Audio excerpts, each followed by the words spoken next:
Certains nous disent, mais vous n'allez pas la changer, c'est le sens de l'histoire. Alors là, on s'est trompé, je me suis trompé d'endroit.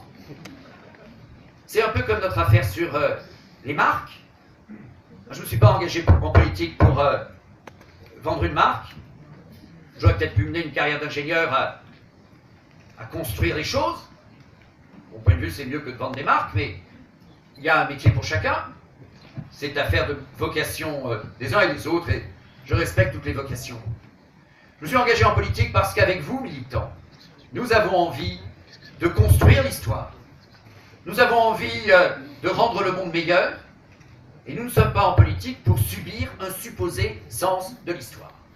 Je ne vais pas développer plus longuement, ce sujet a été largement éclairé par les médias, mais je dis les choses avec beaucoup de fermeté là-dessus.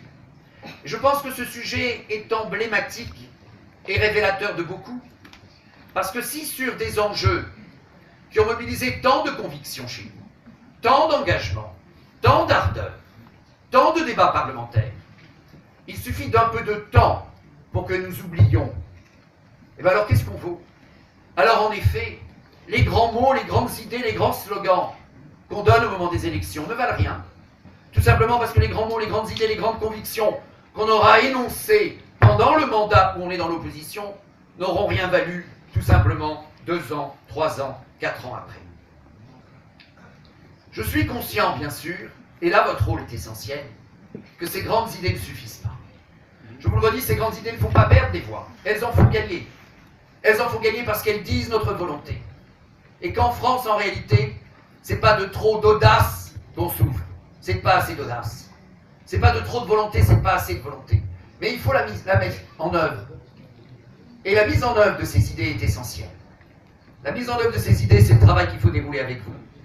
Et là, l'UMP a trop longtemps sous-évalué l'extraordinaire richesse, l'extraordinaire talent qui est celui des militants qui connaissent la vie, qui connaissent le monde, qui connaissent la France.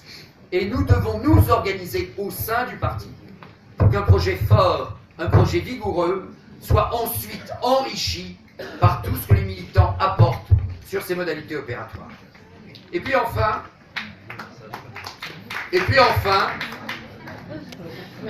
j'ai longtemps compris, Christian, que les sabliers avaient été perdus dans la rivière. Alors tous les sabliers, Christian, ont été perdus dans la rivière. Enfin, chers amis, un projet ambitieux, des modalités opératoires, et l'UMP, pour faire cela, est indispensable. L'UMP est indispensable et l'UMP robuste. Une UMP, de mon point de vue, qui va sur les vrais sujets. Nous l'assumons, je le dis. Je pense là aussi que je ne caresse pas la salle dans le sens du poil, mais nous avons quelques différences avec Bruno sur ce que sont les grands enjeux de notre pays. Vous l'avez compris, je ne pense pas que les débats sur le nombre de députés, sur le cumul des mandats ou sur le nombre de mandats qu'on peut exercer de suite soient des débats essentiels. Je pense que le redressement de notre économie, je pense que l'affirmation de nos valeurs mobilisera beaucoup d'énergie de notre part en tant que responsable politique et de votre part en tant que militant pour aller convaincre autour de vous. Je pense qu'il y a un risque, les amis, quand nous voyons les socialistes occuper le terrain avec les réformes de mode de scrutin, avec les découpages des nouveaux cantons, et nous n'avons pas vu encore tout ce qu'ils vont nous mettre sur ce terrain. Nous avons un risque, nous, à rentrer sur ce terrain, qui est trop souvent, quand les socialistes en parlent, l'esquive des vrais sujets et l'esquive des vrais débats. Et puis il y a, sur ces questions, tant de propositions réversibles. J'ai rencontré l'autre jour un jeune maire dans la Drôme, tout fier d'être élu, et qui me dit « Mais c'est important de ne pas s'incruster. Il en est à son premier mandat. Il me dit pas plus de 2 mandats. Et puis je connais des élus, ils en sont à leur 2e mandat. Ils disent pas plus de 3 mandats. Et vous avez observé que sur cette proposition, c'est souvent, et c'est normal, c'est la vie, quelque chose de très conjoncturel. Bruno a formulé la bonne proposition. La vraie réponse, en réalité, c'est pas des lois. Les lois ne peuvent pas servir de béquille à notre mauvais fonctionnement et à notre manque de vertu. La vraie réponse, c'est que vous décidiez.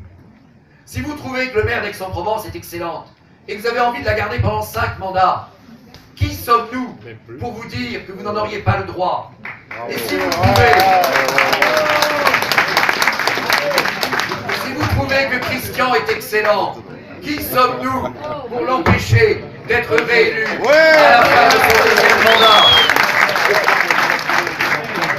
Et si un jour Christian a un successeur dans très longtemps, et si vous trouvez que ce successeur est nul, pourquoi le garderiez-vous au-delà de son premier mandat? Alors, concentrons le projet, la robustesse de l'UMP. L'UMP est pauvre dans ses finances, Luc. L'UMP est riche de ses hommes. Mais vous avez envie qu'il y ait un bon rendement à l'UMP. C'est toute une organisation qu'il faut professionnaliser, qu'il faut améliorer. Ce sont alors des enjeux qu'il faut distinguer. Et ce que je propose, c'est l'engagement que je prends comme candidat de l'UMP. Je suis le seul des candidats à prendre à la présidence de l'UMP, je le prends. C'est de dire que comme président de l'UMP, je ne serai pas candidat aux primaires. Car si nous voulons que ça se passe bien, si nous voulons que les primaires se passent bien, si nous voulons que toute l'énergie soit mise dans le redressement de l'UMP, si nous voulons que les primaires soient réellement ouvertes, alors nous avons besoin d'un président de l'UMP qui prenne en effet cet engagement. Président de l'UMP, je prends l'engagement de ne pas être candidat aux primaires, car c'est comme cela que le parti que vous aimez, que le parti auquel vous tenez, pourra véritablement être remis d'aplomb et être redressé. Car, vous l'entendez autour de vous, si nous voulons démontrer aux Français que nous sommes capables de redresser la France, il faut d'abord démontrer que nous sommes capables de redresser l'UMP. Et notre combat, c'est un combat pour redresser l'UMP. Notre combat, c'est un combat pour le succès de nos convictions. Notre combat, c'est un combat pour l'avenir de notre beau pays, pour que vive l'UMP et que vive la France.